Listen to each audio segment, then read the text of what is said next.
द्वितीय दिवस है। कल की कथा में हम सभी ने श्रवण किया था कि सत्संग मानव को महामानव बनने के लिए परम आवश्यक है। हम सत्संग में जाकर सत्संग सुन करके ही हमें ज्ञान होता है कि हम मनुष्य हैं, तो मनुष्य के कर्म क्या हैं, मनुष्य के धर्म क्या हैं, हमारे गुण क्या हैं। ऐसा ज्ञान तो हमें सत्संग से ही मिलता है। हम जीते क्यों हैं इस दुनिया में, ऐसा ज्ञान तो हमें सत्संग में जाने से ही मिलता है। बंधुओं, यह सब आप लोगों ने कल श्रवण किया था, लेकिन आज हम लोग श्रवण करेंगे कि माँ की ममता क्या होती है, माँ का प्रेम क्या होता है और माँ की वात्सल्यता क्या होती है। आज हम लोग इसी विषय पर चर्चा करेंगे, श्रवण करेंगे, क्योंकि माँ की कथा तो चल ही रही है, तो माँ शब्द के विषय पर भी जानना परम आवश्यक होता है कि माँ शब्द की गहराई क्या होती है, कितना अनन्य प्रेम करती है माँ अपने बच्चों से। बंधुओं, जब कोई भी व्यक्ति अपने मुख से माँ शब्द का उच्चारण करता है ना, तो उसका मुख मीठा हो जाता है, उसके मुख में मिठास घुल जाती है और माँ शब्द के उच्चारण होते ही हमारी माताओं के हृदय में, हमारी बहनों के हृदय में ममता का अथाह सागर उमड़ने लगता है। कितना प्रेम करती है माँ अपने बच्चों से। बंधु, जब कभी भी अगर इस धरती पर शब्दों की श्रेष्ठता पर विचार किया जाएगा ना, तो शायद मुझे लगता है कि माँ शब्द ही दुनिया का सर्वश्रेष्ठ शब्द होगा, क्योंकि माँ अनन्य प्रेम करती है अपने बच्चों से। और एक बात सच्ची कह रहा हूँ कि जितना माँ अपने बच्चे से प्रेम करती है ना, उतना कोई भी व्यक्ति नहीं करता, पिता पुत्र से भी नहीं करता और ना ही अन्य रिश्तेदार ही करते हैं उतना प्रेम जितना माँ अपने बच्चों से करती है। वह चाहे मनुष्य हो या अन्य जीव जंतु हो, सभी माताएं अपने बच्चों से तो भैया खूब प्रेम करती हैं, खूब प्रेम करती हैं हर माँ। आप सबने अनुभव किया होगा, आप सबने देखा भी होगा, एक कुतिया को जब वह बच्चा देती है और उसके बच्चे छोटे छोटे रहते हैं ना, कोई व्यक्ति उस कुतिया के बच्चे को उठाकर कहीं दूसरी जगह रख देता है, तो कुतिया जाती है अपने बच्चे को मुख में दबा करके अपने स्थान तक लाती है कि नहीं लाती, देखे होंगे आप लोग। परंतु बंधुओं, विचार करने की बात है, समझने की बात तो यह होती है कि जिस समय कुतिया अपने बच्चे को उठाकर मुंह में दबाकर अपने स्थान तक लाती है, तो बंधुओं उस कुतिया के नुकीले दांत भी उसके बच्चे का कुछ नहीं बिगाड़ पाते, एक खरोच तक नहीं आती। ये होती है माँ की ममता, ये होता है माँ का प्रेम, माँ की वात्सल्यता। बंधुओं, माँ अनन्य प्रेम करती है अपने बच्चों से। हर माता पिता अपने बच्चे को योग्य बनाने के लिए, स्वावलंबी बनाने के लिए दिन रात मेहनत करते हैं। हर माता पिता अपने बच्चे को स्वावलंबी बनाने के लिए, योग्य बनाने के लिए दिन रात मेहनत करते हैं। एक शब्दों में कहा जाए ना, तो हर माता पिता का जीवन केवल अपने बच्चों के लिए होता है, अपने संतान के लिए होता है। बंधुओं, ये है माँ का प्रेम।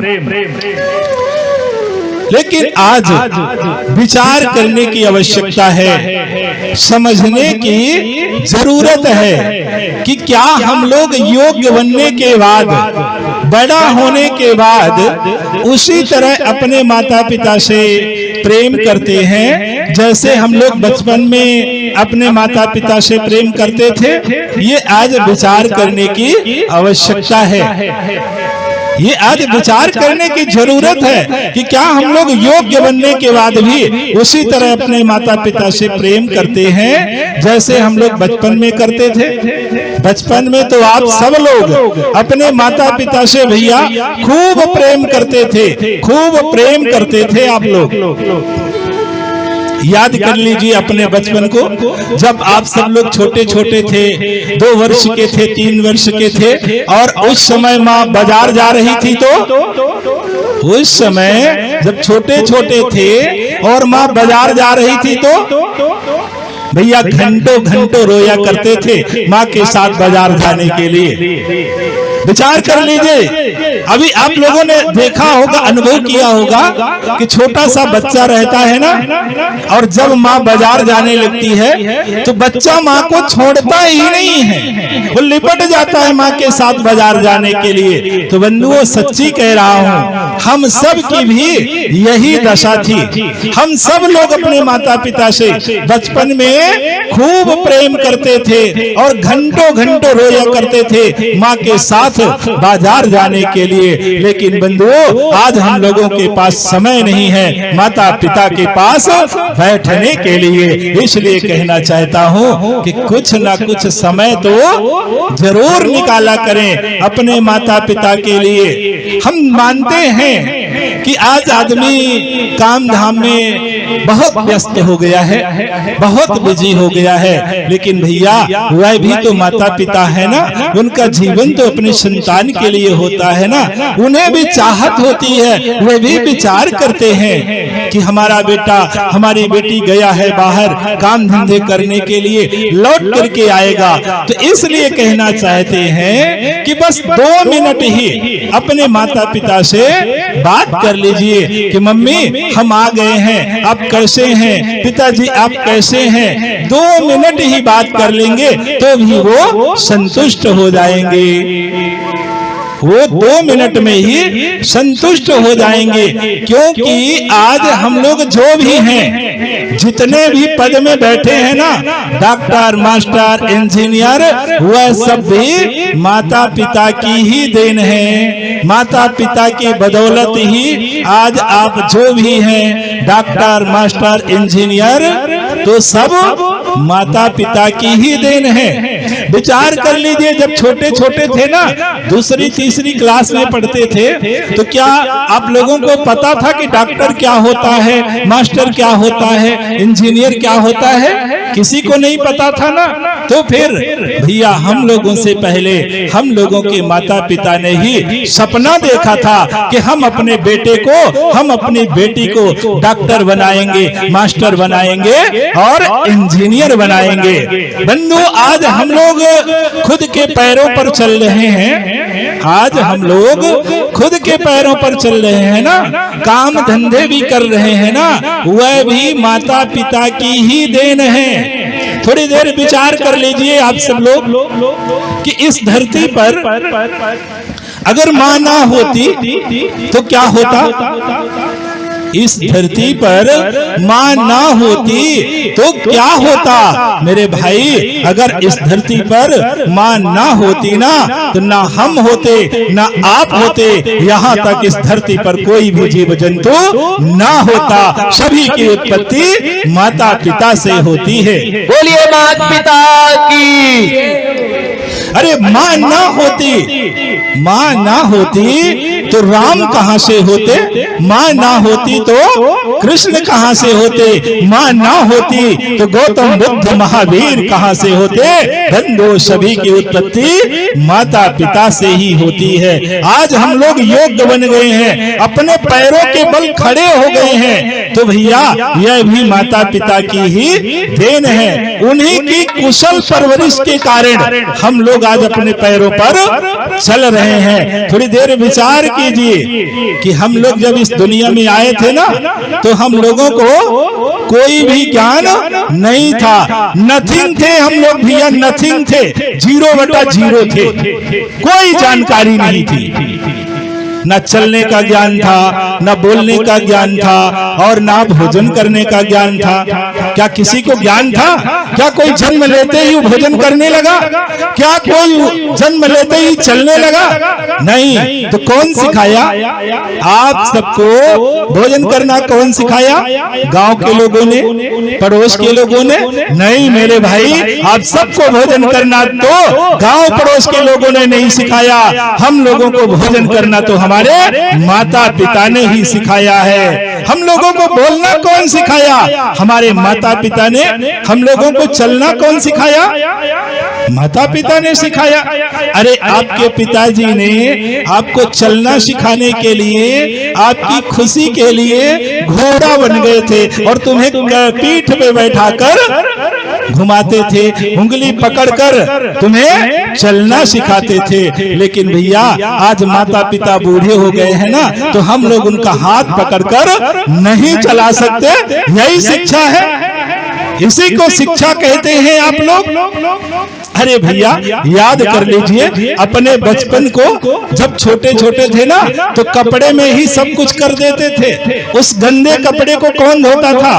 गांव वाले धोते थे, पड़ोस के लोग धोते थे आकर? नहीं मेरे भाई, उस गंदे कपड़े को तो माँ ही धोती थी। हमारे माता पिता ही उस गंदे कपड़े को धोते थे। माता पिता ही हमें स्नान कराते थे, हमें बचपन में नहलाते थे।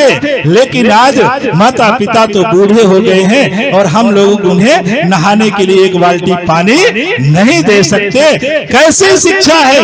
ये विचार करने की आवश्यकता है, ये विचार करने की जरूरत है कि कैसी शिक्षा है। आज कहते हैं लोग शिक्षित समाज हो गया है, यही शिक्षा है। इसी को शिक्षा कहते हैं लोग कि माता पिता बूढ़े हो जाए तो उनकी सेवा ना की जाए, यही शिक्षा है। अरे भैया इससे पहले तो अच्छा समाज था हमारा, पहले ही अच्छा समाज था, जहां पर अंधे माता पिता को भी कांवर में बैठाकर कंधे पर रख करके चारों धाम की यात्रा करने की सामर्थ्य रखते थे। ऐसे देश की माटी में हम लोगों ने जन्म लेने का सौभाग्य प्राप्त किया, फिर भी हम लोग अपने देश की संस्कृति को, अपने देश के संस्कार को भूलते जा रहे हैं।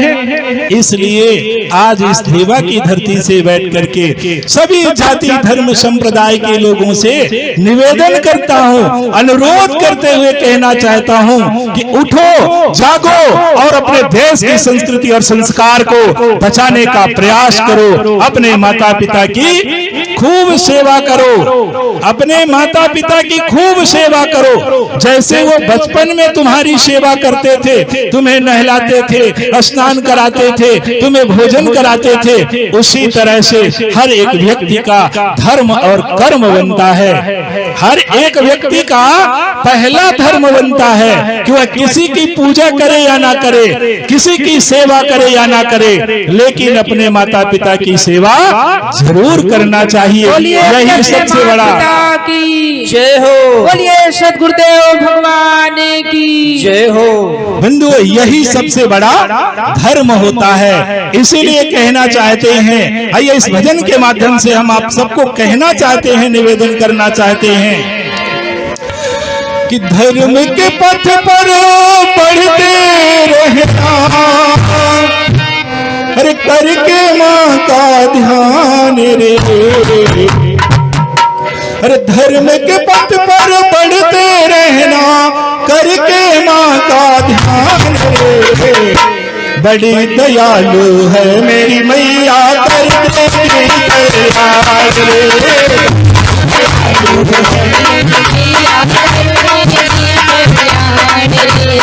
बड़ी दयालु है मेरी मैया, कर देगी कल्याण रे। धर्म के पथ पर बढ़ते रहना, धर्म के पथ पर बढ़ते रहना, करके माँ का ध्यान रे। बड़ी दयालु है मेरी मैया, कर देगी कल्याण रे। बड़ी दयालु है मेरी मैया, कर देगी कल्याण रे। बड़ी दयालु है मेरी मैया, कर देगी कल्याण रे। पूजा पाठ हवन जप करना,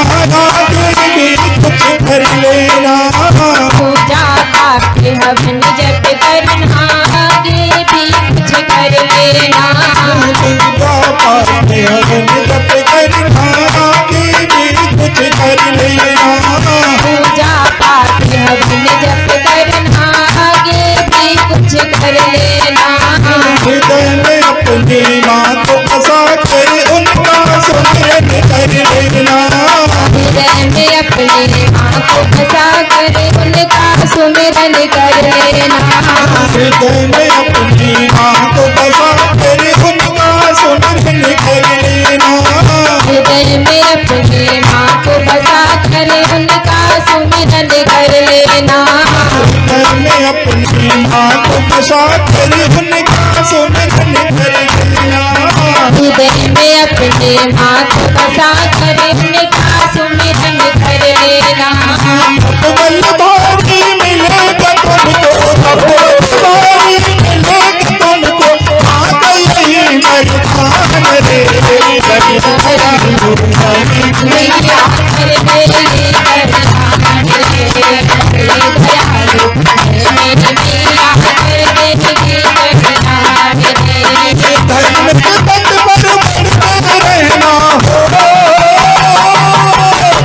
धर्म के पथ पर बढ़ते रहना।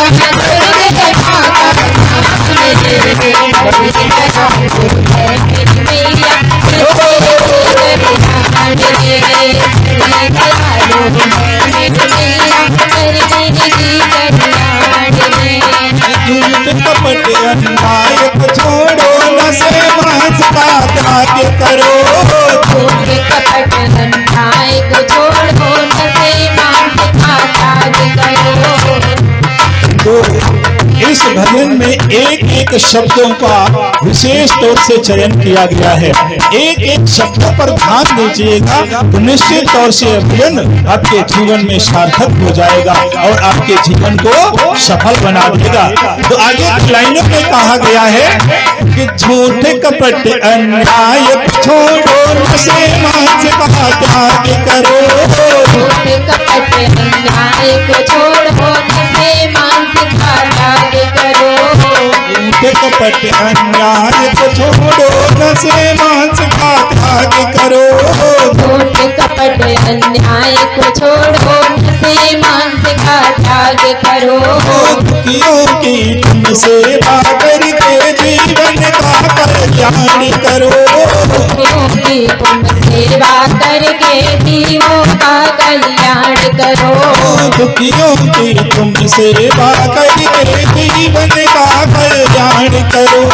दुखियों की तुम सेवा करके जीवन का कल्याण करो। नेक बनो तुम जग के खातिर, नेक बनो तुम जग के खातिर, जगदम्बा मान रे। बड़ी दयालु है मेरी मैया कर मेरी कल्याण रे। बड़ी दयालु है मेरी मैया कर मेरी कल्याण रे।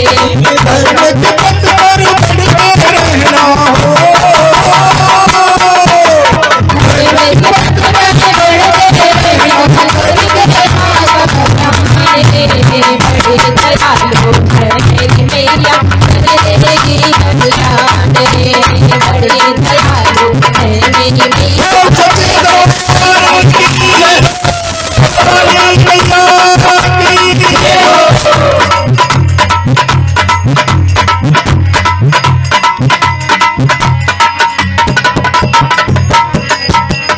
मेरी बाणी को तुम मानो, अमृत भरा कलश का है। मेरी बात को तुम मानो, अमृत भरा कलश का है। जिनके प्यास वचनों से तो होता भला मनुष्य का है। जिनके आशीर्वचनों से अब होता भला मनुष्य का है। जिनके आशीर्वचनों से अब होता भला मनुष्य का है। उनके आशीर्वचनों से अब होता भला मनुष्य का है। मेरी बाणी को सुन लेना, मेरी बाणी को सुन लेना, जगदम्बा मान रे। बड़े दयालु है मेरी मैया कर मेरी कल्याण रे। बड़े दयालु है मेरी मैया कर मेरी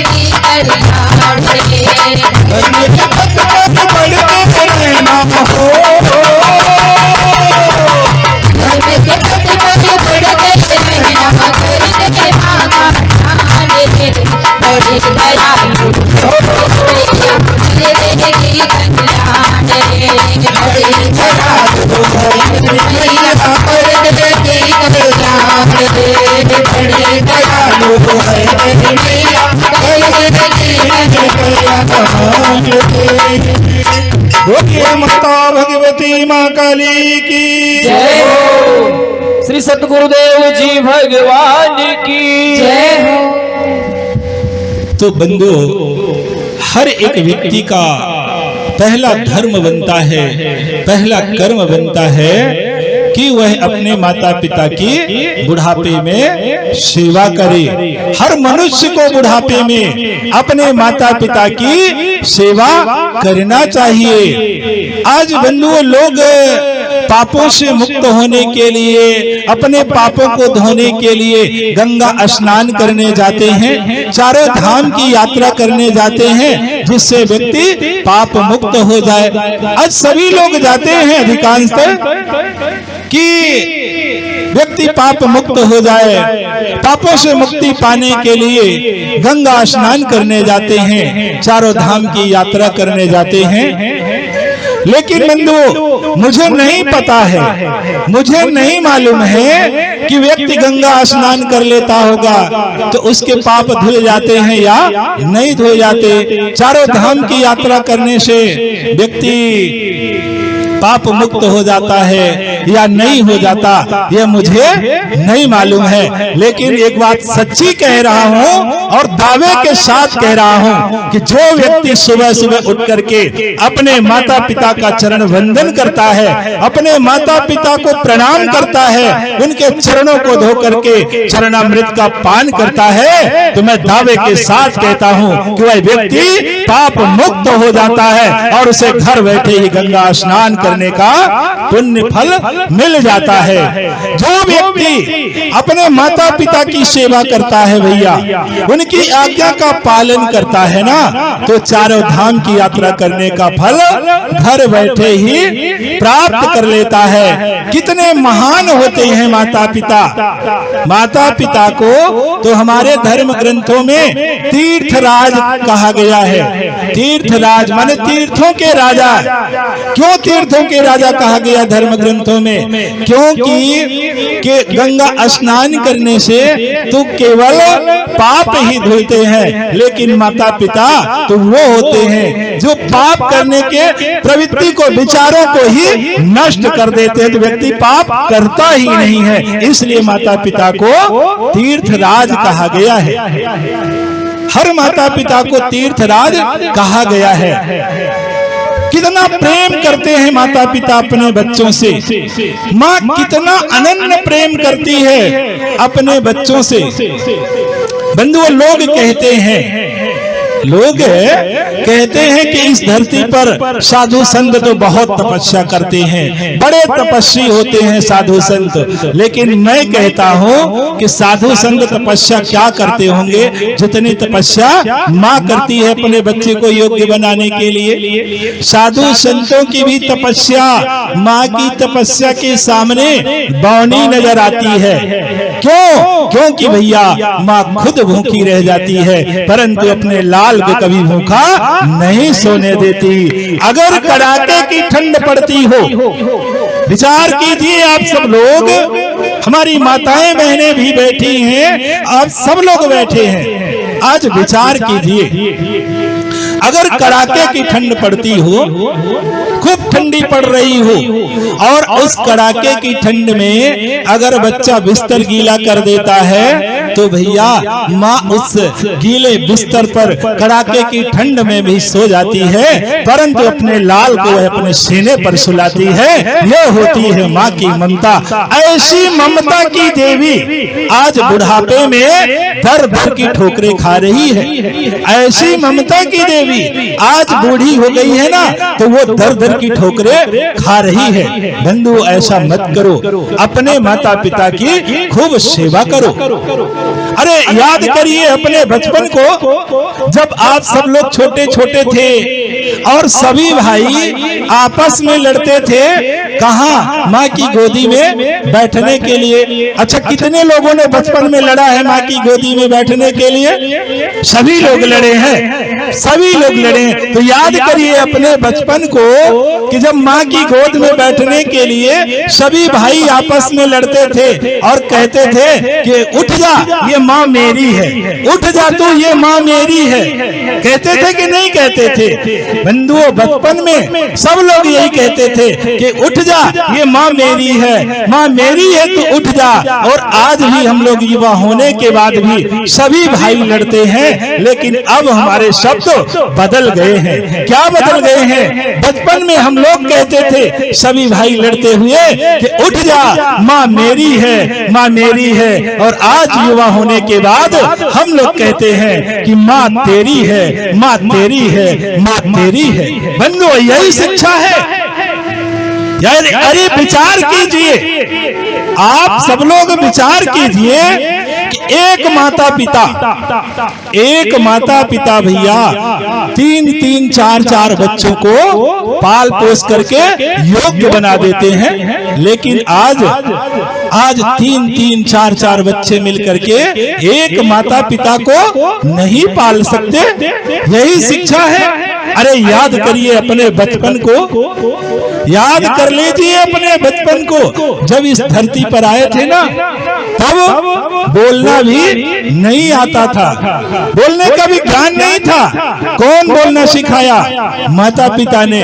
मेरे भाई, विचार कर लीजिए कि क्या माता पिता ने इसीलिए हमें बोलना सिखाया था कि जिस दिन हमारा लाल बोलने लगे तो हमारी बोलती बंद करा दे। मेरे भाई, ऐसा मत करो, ऐसा मत करो। बुढ़ापे में अपने माता पिता की खूब सेवा करो, मरने के बाद भैया करो या ना करो, कोई ज्यादा फर्क नहीं पड़ता। लेकिन जानते हैं आज का समाज बहुत पढ़ा लिखा है, बहुत पढ़ा लिखा है समाज आज का।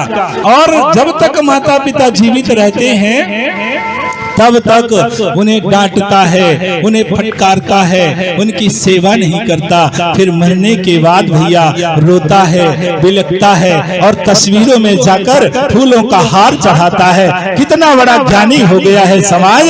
यह तो विचार करने की बात है। इसलिए बंधुओं, कहना चाहता हूँ कि यदि आप लोग भगवान की कृपा को पाना चाहते हैं, इसलिए आप सबसे कहना चाहता हूँ कि यदि आप लोग भगवान की कृपा को पाना चाहते हैं, भगवती की कृपा को पाना चाहते हैं, तो पहले आप लोगों को अपने माता पिता का सेवा करना पड़ेगा, अपने माता पिता का सम्मान करना पड़ेगा।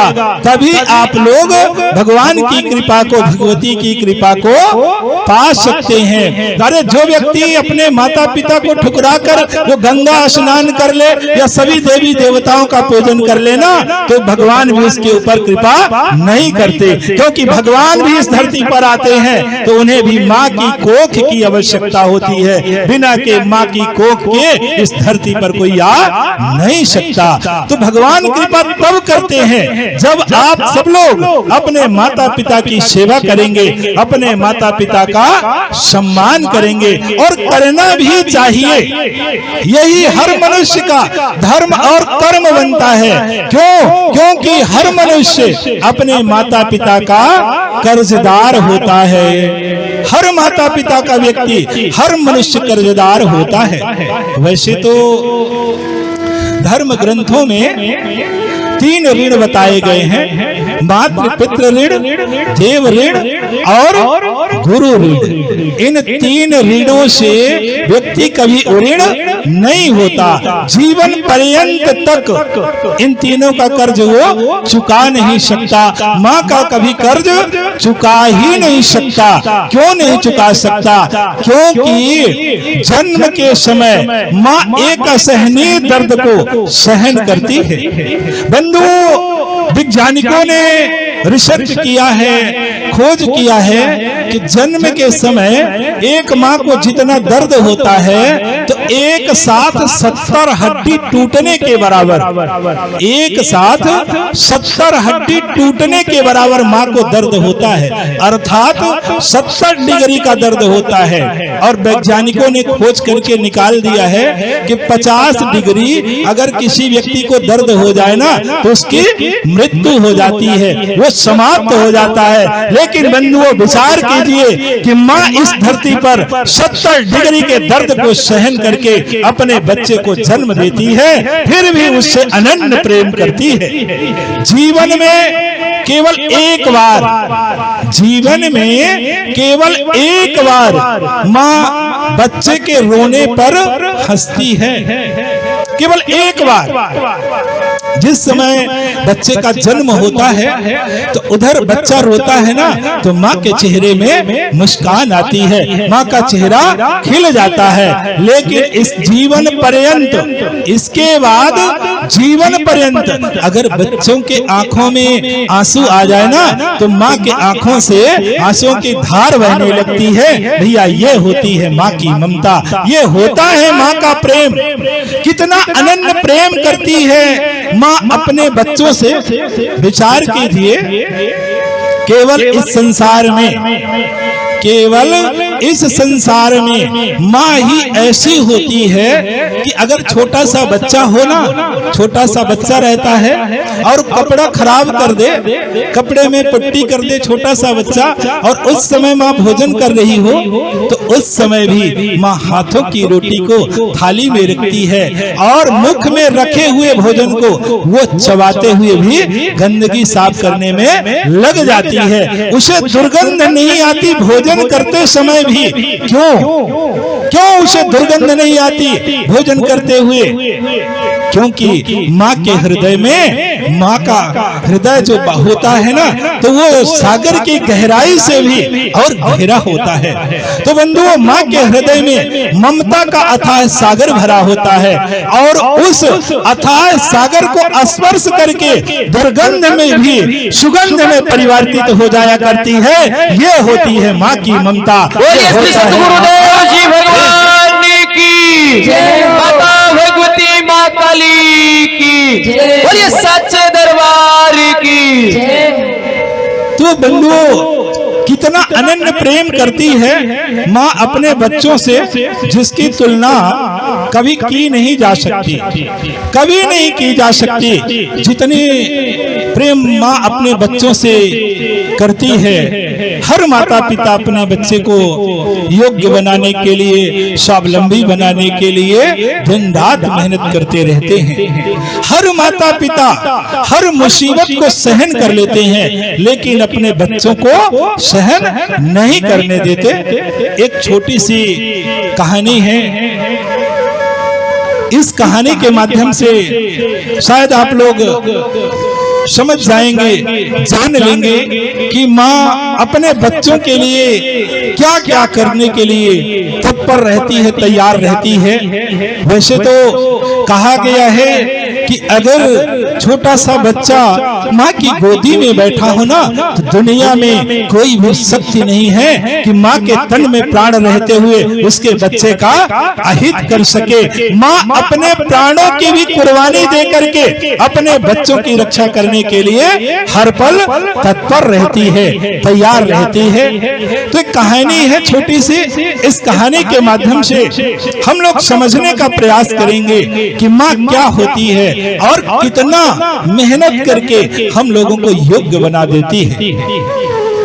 एक समय की घटना है, यह घटना कोई बहुत पुरानी नहीं है, 300-400 साल पहले की घटना है। राजा टोडरमल के जीवन से जुड़ी हुई यह घटना है। राजा टोडरमल का राज्य बड़े अच्छे से चलता था, क्योंकि राजा टोडरमल बड़े धर्मात्मा थे, पुण्यकर्मी थे। वह साधु संतों का, ब्राह्मणों का निरंतर सम्मान करते थे और उनके राज्य में जो भी आ जाता दीन दुखी और जो चाहता उसकी हर तरह से वो मदद करते रहते थे। समय गुजरता चला जाता है कि एक दिन राजा टोडरमल के दरबार में एक संत का आगमन होता है।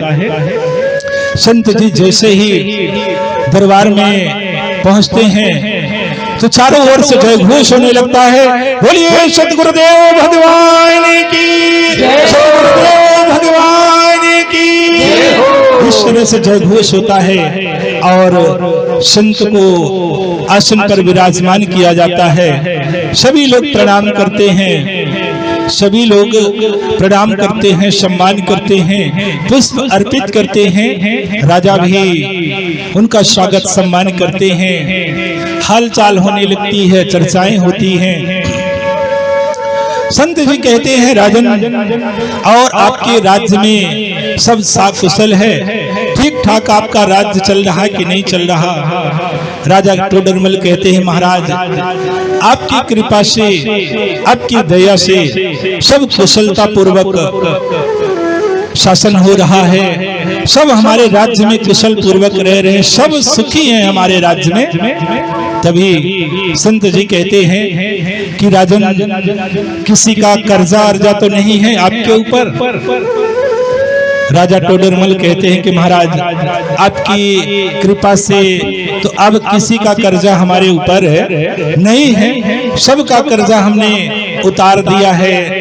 देव ऋण था, पितृ ऋण था, वह भी हमने पुरुषार्थ करके चुका दिया है। हे महाराज, इस समय तो हम कर्ज मुक्त जीवन व्यतीत कर रहे हैं। ऐसा सुनकर के बंधु संत जी कहते हैं कि राजन, क्या आपने माँ का भी कर्जा चुका दिया? क्या आप माँ से भी कर्ज मुक्त हो गए? राजा टोडरमल कहते हैं कि महाराज, हमने माँ का कर्जा लिया ही नहीं था, थोड़ा सा लिया था, वो हमने चुका दिया है। अब इस समय हमारे ऊपर माँ का भी कर्जा नहीं है, हम माँ से भी कर्ज मुक्त हो चुके हैं। ऐसा सुनकर संत जी कहते हैं कि राजन, एक बार अपनी माँ से जाकर के पूछ तो लो कि क्या वो तुम्हें कर्ज मुक्त कर दी। ऐसा सुनकर के आज राजा टोडरमल अपनी माँ के पास जाते हैं, माँ को प्रणाम करते हैं और कहते हैं कि माँ, क्या हम आपका कर्जा लिए हैं? क्या हम आपके कर्जदार हैं? ऐसा सुनकर के माँ तो चौंक जाती है, माँ चकित रह जाती है कि आज बेटे को क्या हो गया। विचार करती है माँ और कहती है कि बेटा, अरे ये कर्जा अर्जा की बात कहाँ से तुमने सीख करके आया? चल छोड़ और अपना भोजन कर। क्योंकि माँ बहलाना चाहती थी, लेकिन राजा टोडरमल कहते हैं कि नहीं माँ, आज आपको बताना ही पड़ेगा कि क्या हम आपके कर्जदार हैं या हम आपसे कर्ज मुक्त हैं। बंधु, माँ कहती है कि हर पुत्र अपने माता पिता का कर्जदार होता है बेटा, ये कौन सी बात है? चल तू भोजन कर। लेकिन राजा टोडरमल मानने के लिए तैयार नहीं थे और माँ से कहते हैं कि माँ, हम जब तक आप कह नहीं देंगे कि हम आपके कर्जदार हैं या कर्ज मुक्त हैं, तब तक हम अन्न और जल ग्रहण नहीं करेंगे। बंधु, आज राजा टोडरमल की बातों में माँ उलझ जाती है और विचार करती है कि अपने बेटे को इस उलझन से बाहर कैसे निकाले। क्योंकि जब कोई पुत्र, कोई बेटा या बेटी किसी बातों को लेकर के उलझ जाते हैं ना, तो हर माता पिता अपने बेटे को, अपने बेटी को उस उलझन से बाहर निकालने के लिए प्रयास करते हैं। उसी तरह से आज टोडरमल की माँ भी अपने बेटे को उलझनों से बाहर निकालने के लिए प्रयास करती है, लेकिन राजा टोडरमल मानने के लिए तैयार नहीं होते और कहते हैं कि आज आपको बताना ही पड़ेगा कि हम कर्जदार हैं या कर्ज मुक्त हैं। माँ बताओ, यदि हम कर्जदार हैं आपके, तो कैसे आपका कर्जा उतरेगा? कैसे हम कर्ज मुक्त होंगे आपसे? आप हमें बता दीजिए। बंधु, ऐसा सुनकर के माँ कहती है कि बेटा कोई बात नहीं, जब तुम जिद कर रहे हो तो हम तुम्हें कर्ज मुक्त होने का उपाय बता देते हैं। ऐसा करो कि तुम हमारे कमरे में केवल 1 महीने तक सो जाओ तो तुम कर्ज मुक्त हो जाओगे। बंधु, वो राजा टोडरमल ऐसा सुन करके बड़ा प्रसन्न हो जाते हैं कि चलो माँ के कमरे में 1 महीना सोने से हम कर्ज मुक्त हो जाएंगे। कोई दिक्कत भी नहीं थी, क्योंकि राजा टोडरमल की शादी नहीं हुई थी, पत्नी नहीं थी कि उनसे पूछना पड़ेगा, पत्नी भी नहीं थी कि पत्नी से पूछना पड़ेगा कि हमें माँ के कमरे में सोना है। तो आज राजा टोडरमल अपने सैनिकों को, अपने सेवकों को आदेश देते हैं कि हमारा बिस्तर माँ के कमरे में लगा दिया जाए। बंधु, आज सेवक आदेश पाकर के माँ के कमरे में बिस्तर लगा देते हैं और राजा टोडरमल प्रतिदिन माँ के कमरे में सोना प्रारंभ कर देते हैं। समय गुजरता चला जाता है, गुजरता चला जाता है, 25 दिन बीत जाते हैं, तब भी कोई कर्ज की बात नहीं होती। राजा टोडरमल विचार करते हैं, सोचते हैं कि माँ ने कहा था कि हम 1 महीने में तुम्हें कर्ज मुक्त कर देंगे, लेकिन यहाँ तो 25 दिन हो गए और अभी कोई कर्जे अर्जे की कोई बात ही नहीं हो रही है। अब 5 दिन बचा है, माँ क्या करती है, क्या कहती है, ये तो समझ से परे जा रहा है। ऐसा विचार करते हुए राजा टोडरमल रात्रि गुजार देते हैं। अगले दिन आता है, फिर रात होती है और टोडरमल अपनी माँ के कमरे में सोने के लिए फिर से जाते हैं। समय गुजरता चला जाता है, रात्रि में 9-10 बजते हैं। तभी माँ अपने बेटे टोडरमल से कहती है कि बेटा थोड़ा सा पानी दीजिएगा, बेटा थोड़ा पानी दीजिएगा। राजा टोडरमल माँ को पानी पिलाते हैं, पानी देते हैं। माँ पानी ग्रहण करके, जल ग्रहण करके फिर लेट जाती है कि 10 मिनट 15 मिनट बाद फिर कहती है कि बेटा टोडर थोड़ा सा पानी देना। अब दोबारा पानी मांगने पर राजा टोडरमल के अंदर थोड़ा सा क्रोध प्रकट हुआ, क्योंकि ठंड का समय था। अब ठंड में बिस्तर से बार बार कोई उठाए तो दिक्कत तो होगी। तो राजा टोडरमल के अंदर भी थोड़ा सा क्रोध बढ़ा, फिर भी बोले कुछ नहीं और ले जाकर के माँ को पानी देते हैं, जल देते हैं। माँ जल ग्रहण करके फिर से लेट जाती है। समय गुजरता चला जाता है। अब आधे 1 घंटे बाद माँ फिर से कहती है कि बेटा बुखार हो गया है, इसलिए बार बार प्यास लग रही है, तो फिर से पानी देना। अब इस बार तो टोडरमल सुन करके उनकी भौहें टेढ़ी हो जाती हैं और टोडरमल कहते हैं कि माँ, दुनिया के लोगों को बुखार होता है लेकिन कोई बार बार पानी नहीं पीता, आप तो हमारी नींद ही खराब करती चली जा रही हैं। माँ कहती है कि बेटा कोई बात नहीं है, हो गया, हम ले लेंगे पानी, आप मत देना। लेकिन टोडरमल पानी देते हैं माँ को। माँ विचार करती है कि बेटा हमने तो तुमसे केवल 3 ही बार पानी मांगा है, हमने तो तुमसे केवल 3 ही बार पानी मांगा है और एक रात में तुम्हें हमने 10-10 बार दूध पिलाया। हमने कभी नहीं कहा कि बेटा कितनी बार पानी पियोगे, कितनी बार दूध पियोगे तुम, और तुम तो 3 ही बार में कह दिए कि माँ कितनी बार पानी पिएगी। लेकिन माँ तो माँ होती है ना बंधु, वो विचार करती है कि अभी लोहा गर्म नहीं है, अभी ये सुधरने वाला नहीं है, इसलिए कुछ नहीं कहती, सिर्फ विचार करती है। समय गुजरता चला जाता है, समय गुजरता चला जाता है। कुछ घंटे बाद फिर माँ पानी मांगती है, कहती है बेटा पानी। टोडरमल तो बड़ा क्रोधित हो जाते हैं और कहते हैं माँ कि तूने तो जीना हराम कर दिया, नींद हराम कर दिया हमारी। ऐसा कहते हुए गुस्से से पानी ले जा करके माँ को देते हैं। गुस्से से माँ को पानी देते हैं। माँ हाथ में लोटा पकड़ती है और जानबूझ करके बिस्तर में ही वो पानी गिरा देती है। टोडरमल चिल्ला उठते हैं, अरे माँ! माँ कहती है कि बेटा क्या हुआ? माँ कहती क्या हुआ बेटा? बोले तूने तो ठंड में बिस्तर खराब कर दिया, गीला कर दिया। माँ कहती है कि बेटा ये क्या हो गया? एक ही बार तो बिस्तर गीला हुआ है ना, केवल एक ही बार बिस्तर गीला हुआ है ना, और कड़ाके की ठंड में तो 10-10 बार बिस्तर गीला करता था। और जब घर के सारे कपड़े समाप्त हो जाते थे तो उस गीले बिस्तर में हम सो जाते थे, लेकिन तुझे अपने सीने पर सुलाते थे। चुका सकता है तो चुका दे मेरी ममता का कर्ज। बंधु टोडरमल सुन करके उनके आंखों से तो आंसुओं की धार बहने लगती है।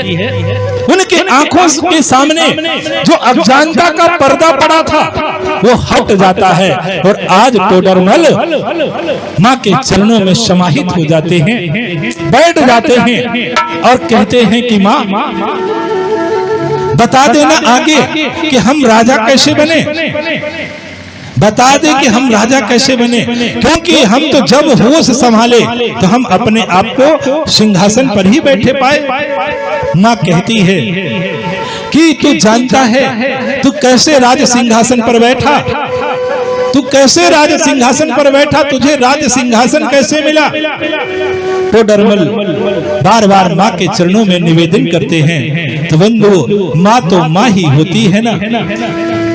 वो कहती है कि तू जानना चाहता है कि तू राजा कैसे बना, तो इस सिंहासन पर जिस पर तू बैठा है ना, कभी तेरे पिताजी बैठते थे, तेरे पिताजी राज्य करते थे, लेकिन दूसरे राज्य के राजाओं ने उनके साथ संघर्ष करके उनकी मृत्यु हो गई और वो राज्यपाट सब छीनना चाहते थे। उस समय तू गर्भ में था, राजा को पता चला कि रानी गर्भवती है, तो वह मुझे मारने के लिए भी महल में प्रवेश करते हैं। मुझे पता चल जाता है तो मैं दासी का कपड़ा पहन करके महल से बाहर निकल जाती हूँ और अपनी दूर एक दासी के यहाँ रहने लगती हूँ।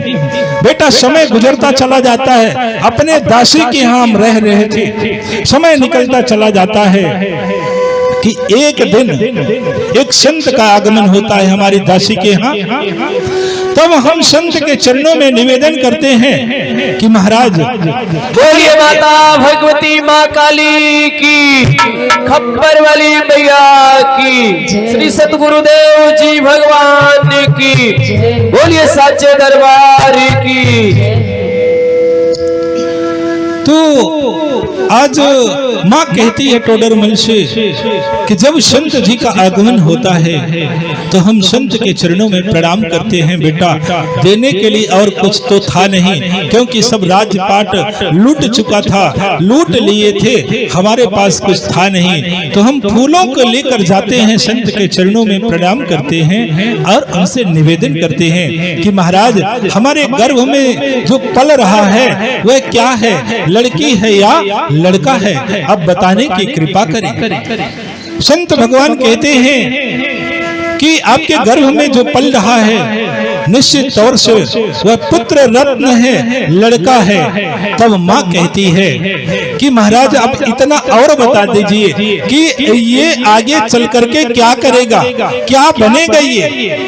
तब संत जी कहते हैं कि ये आगे चलकर क्या बनेगा, ये तो जन्म के समय का ही निर्धारण होता है। जिस समय जन्म होता है उसी समय पता चलता है कि ये आगे चल करके क्या बनेगा। माँ बार बार निवेदन करती है संत के चरणों में, क्योंकि माँ को तो ये करना था, उसे राजा बनाना था, क्योंकि उसका राज्यपाट सब छिन गया था। तो माँ चाहती थी कि हमारा पुत्र राज सिंहासन पर ही बैठे। बंधु संत जी से बार बार निवेदन करती है। तब संत जी कहते हैं कि इसके जन्म का समय ही तय करेगा कि आगे चल करके क्या बनेगा। लेकिन इतना जरूर बता देते हैं कि अगर इसका जन्म दिन में होगा, रात्रि के पहले पहर तक होगा, तो निश्चित तौर से ये बहुत बड़ा व्यापारी बनेगा, देश विदेश में इसका व्यापार चलेगा। लेकिन कहीं इसका जन्म मध्य रात्रि में हो गया तो ये बहुत बड़ा भिखारी भी बनेगा। ये एक एक रोटी के लिए तरसेगा।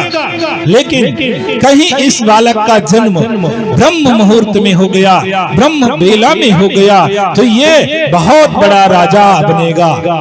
ये संत जी की बातों को सुन करके आज टोडरमल की माँ संत के चरणों में प्रणाम करती है। संत जी चले जाते हैं। अब माँ उसी दिन निश्चित कर लेती है, माँ उसी दिन निश्चित कर लेती है कि हमें अपने बेटे को जन्म देना है तो केवल ब्रह्म मुहूर्त में देना है। बंधुओं, किसी के पास भी क्षमता नहीं है कि वह अपने बच्चे का जन्म समय कर सके, निश्चित कर सके। लेकिन बंधुओं, माँ की ममता होती है जो जन्म के समय को भी निश्चित कर लेती है कि हम अपने बेटे को केवल ब्रह्म मुहूर्त में ही जन्म देंगे। समय गुजरता चला जाता है और वो समय आ जाता है जब माँ के अंदर प्रसव वेदना प्रारंभ हो जाती है। शाम 4 बज रहे थे, माँ को संत की बात याद आ जाती है कि संत जी ने कहा था कि अगर रात्रि के पहले पहर बालक का जन्म होगा तो वह व्यापारी बनेगा, बहुत बड़ा व्यापार होगा। माँ को संत की बातें याद आ जाती है तो माँ अपने सखी को आवाज देती है और माँ विचार करती है कि हमें अपने बेटे को व्यापारी नहीं बनाना है, हमें अपने बेटे को तो राजा ही बनाना है। इसलिए वो अपने सखी को आवाज देती है कि बहन थोड़ा इधर आ। जब उसकी सखी उसके पास जाती है तो कहती है कि बहन, आपके घर में कोई रस्सी हो तो दे दीजिए। सखी पूछती है, दासी पूछती है कि बहन रस्सी क्या करोगी? तब माँ कहती है कि मुझे प्रसव पीड़ा शुरू हो रही है और मैं अपने बच्चे को अभी जन्म नहीं देना चाहती। इसलिए बहन तू ऐसा कर कि जो तेरे घर में लकड़ी लगी हुई है, लकड़ी का खंभा लगा हुआ है, उसमें हमें उल्टा लटकाकर हमारी दोनों जंघाओं को रस्सी से कस करके बांध दीजिए, क्योंकि हमें अपने बेटे को राजा बनाना है। इसलिए हमें जन्म अभी नहीं देना है, हमें ब्रह्म बेला में अपने बेटे को जन्म देना है। बंधु, आज उसकी सखी, उसकी दासी उसके जंघाओं को कस करके बांध देती है, उल्टा लटक जाती है टोडरमल की माँ। अरे जन्म के समय तो सुंदर सुखदाई आसन दिया जाता है, लेकिन माँ अपने बेटे को राजा बनाने की चाहत को लेकर के आज वो उल्टा लटक जाती है। बंधुओं, विचार कीजिए, समय गुजरता चला जाता है, प्रसव वेदना बढ़ती चली जाती है। ऐसा लगता है कि अब प्राण नहीं बचेंगे, फिर भी माँ उस दर्द को सहन करती चली जाती है, सहन करती चली जाती है और मध्य रात्रि आ जाती है, अर्धरात्रि आ जाती है। उस समय बहुत तेज दर्द होता है, ऐसा लगता है कि रोम रोम में करोड़ों पत्थर पड़े हुए हैं। बार बार यमदूत आते हैं और माँ से कहते हैं कि माँ खोल रस्सी, नहीं हम तेरे प्राण लेकर के चले जाएंगे। बंधुओं, उस वेदना को माँ देखती है, समझती है, आंकती है, लेकिन जब घड़ी की तरफ उसके नजर जाती है ना तो मध्य रात्रि रहती है, अर्धरात्रि रहती है। संत की बात याद आ जाती है कि अगर मध्य रात्रि में बालक का जन्म होगा तो वो एक एक रोटी के लिए तरसे। इसलिए बंधुओं, माँ रस्सी खोलने के लिए तैयार नहीं होती और कहते हैं कि प्राण निकलता है तो निकल जाए, लेकिन अपने बच्चे को हम कभी भिखारी नहीं बना सकते। हम अपने बच्चे को जन्म तो ब्रह्म मुहूर्त में ही देंगे, ब्रह्म बेला में ही दर्द देंगे। बंधुओं, समय गुजरता चला जाता है, माँ के उदर में असहनीय दर्द हो रहा है, फिर भी माँ रस्सी खोल नहीं रही है। समय गुजरता चला जाता है, तभी मुर्गे की बाग सुनाई देती है। ब्रह्म वेला का पहर आ जाता है और रस्सी खोलती है, तब जाकर टोडरमल का जन्म होता है। आज माँ कहती है टोडरमल से कि चुका सकता है तो चुका दे मेरी ममता का कर्ज। बंधु, ये होती है माँ की ममता, माँ का प्रेम कि माँ अपने बच्चे को राजा बनाने के लिए उसे तय कर लेती है कि हमें ब्रह्म मुहूर्त में, ब्रह्म वेला में ही जन्म देना है। आज राजा टोडरमल माँ के चरणों में लेट जाते हैं, उनके आंखों से आंसू की धार बहने लगती है और माँ से कहते हैं कि माँ, अगर हम अपने शरीर से चमड़े उतरवा कर तुम्हारे लिए ज्योतियां भी बनवा दूं ना, तब भी हम तुम्हारा कर्ज नहीं चुका सकते, नहीं चुका सकते, नहीं चुका सकते। गुरुदेव भगवान की जय हो। माता भगवती माँ काली की जय हो। बंधु, उसी तरह से हर माता पिता होते हैं, हर माता पिता अपने बच्चे को राजा ही बनाना चाहते हैं, योग्य ही बनाना चाहते हैं, लेकिन विचार करने की आवश्यकता है कि हम लोग योग्य बन करके अपने माता पिता को सम्मान देते हैं, उनका सम्मान करते हैं या नहीं करते, ये विचार करने की आवश्यकता होती है। तो बंधु, धर्म ग्रंथों में यही कहा गया है कि पहले आप सब लोग अपने माता पिता का सेवा करें, उनका चरण वंदन करना चाहिए सुबह सुबह उठ करके। रामचरितमानस में भी यही कहा गया है। और जितने भी इस धरती पर महापुरुष हुए हैं ना, सभी महापुरुष अपने माता पिता का चरण वंदन करते थे। उसी तरह से हमें और आपको भी अपने माता पिता का सुबह उठ करके चरण वंदन करना चाहिए, उन्हें प्रणाम करना चाहिए, तो निश्चित ही हम सबका जीवन सफल हो जाएगा।